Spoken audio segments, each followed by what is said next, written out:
and blah, blah, blah, blah, blah. As if that has some bearing on the actual fight that will happen. Sparring is sparring. And you can't read too much into sparring. Why? Because the more work you get in sparring, the tougher the sparring is, the better for you in an actual fight. Sparring's preparation, right? It's part of the preparation package. So, if you're a fighter, for example, that's growing and developing, there'll be situations in sparring you'll see that, challenge you, and you have to overcome those challenges. I remember, so of course, I'm going to use this name.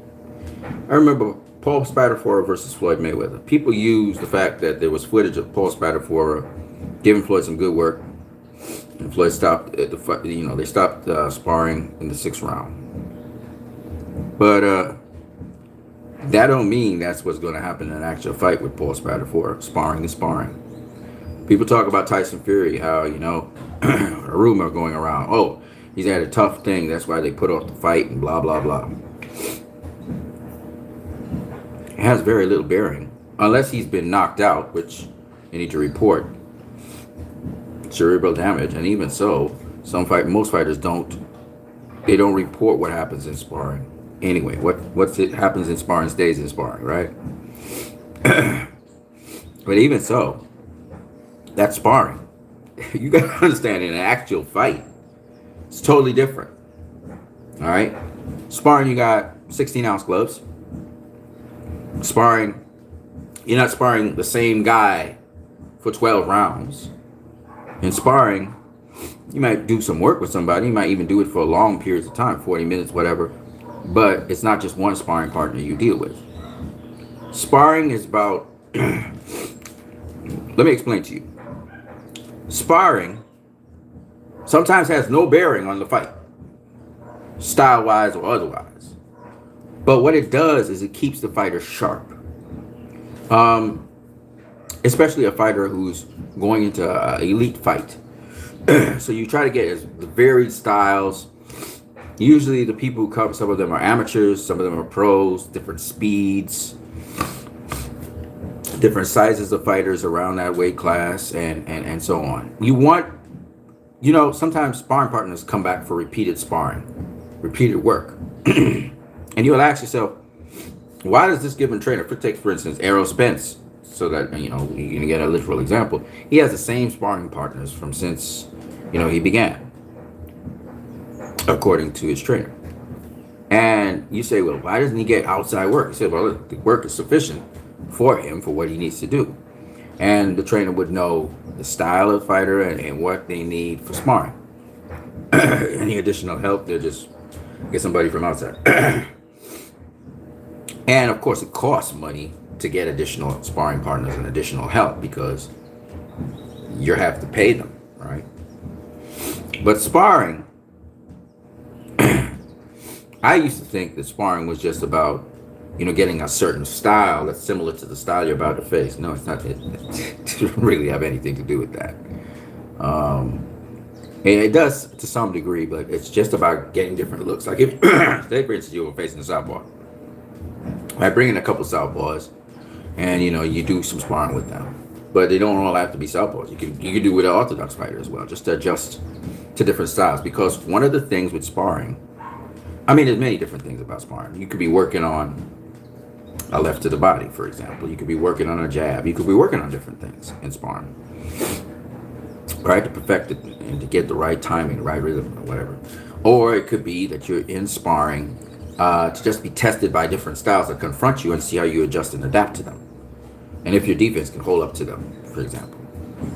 It could be just that you're doing sparring just for relaxation, just to spar with different guys, just to keep yourself sharp to a certain degree. It's not fight sharp, in other words, because you remember, again, sparring's different. Sparring, a guy gets hurt, they stop everything, they pause for a minute, then you can start back, or they can just stop the fight. They can just stop the sparring.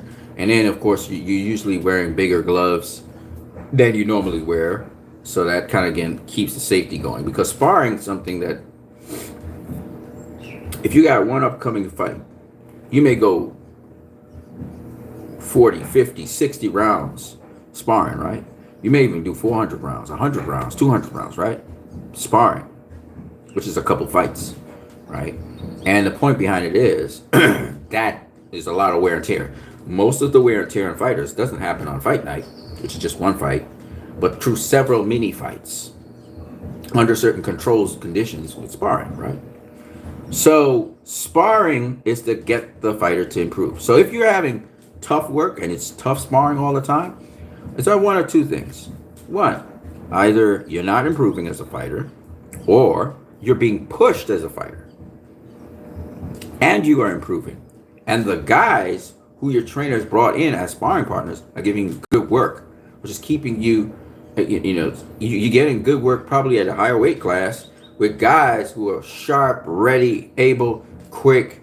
And so when you switch out sparring partners, you have to stay alert, you have to stay ready, you have to stay focused, and it dials you in so that you have those qualities on fight night. Because one of the things people don't understand about boxing is not that, and I didn't know this either, was that sparring is kind of keep you sharp, but mostly to develop also the temperament, like to develop composure, to understand a game plan, to understand that, okay, my trainer wants me to come forward and do this. Can I do it with this fighter?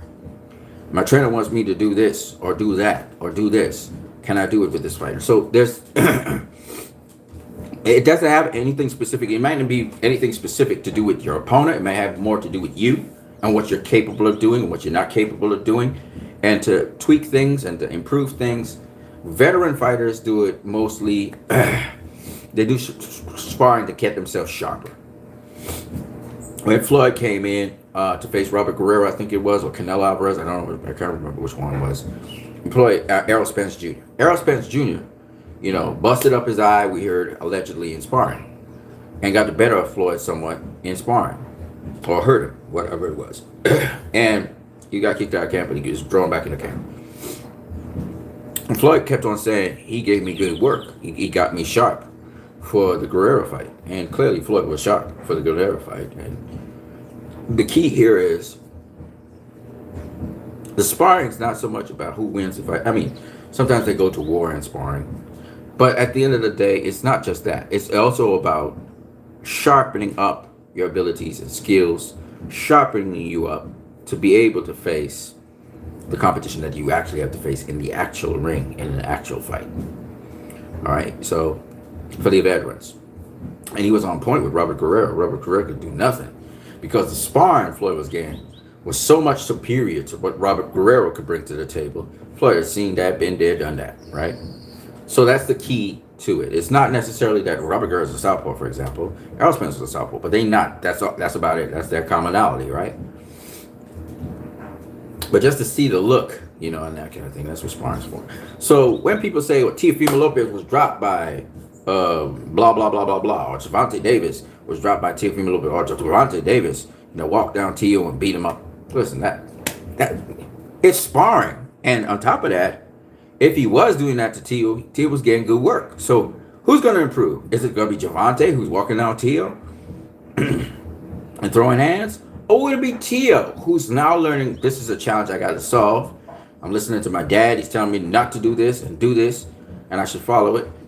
It's a challenge for the other fighter to develop. So if Teo is developing, but Gervonta is not developing, then it's actually not working for Gervonta. Because if Gervonta can get Teo out of there, Teo is not a challenge for Gervonta. You want sparring to prepare you for the challenge ahead. You want to make sure your sparring is challenging. Otherwise, why bring in sparring partners? There should be a challenge somewhere. And that's why boxers say they give me good work. When you hear somebody say he gives good work, it's a good thing. That's a compliment, because that means the fighter presents things to the table that you now have to go into your tricks and tool bag and stuff and pull out stuff and sort out and solve and that kind of thing. So that's what sparring is about. So sparring is not about who knocked down who, and because it's not really rounds. It's not about who wins the fight. It's not about who wins the jobs. Yes, sometimes ego gets in the way, and it's about that somewhat. But sparring doesn't have no end point, except you can work on things You can perfect certain things. You can have a right mentality. You know, that's the kind of thing that sparring brings about. Confidence, those kinds of things. So that's what sparring's for, right?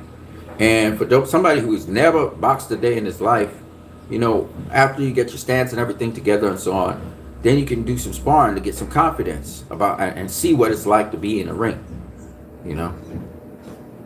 All right, so we talked about levels in boxing when we talk about sparring and why it's important. It's important, don't get me wrong. I'm gonna talk about pad work because I hear some OGs say we don't know why pad work is necessary. Why do people do pad work? I'm gonna talk about that in the next video. Peace, people.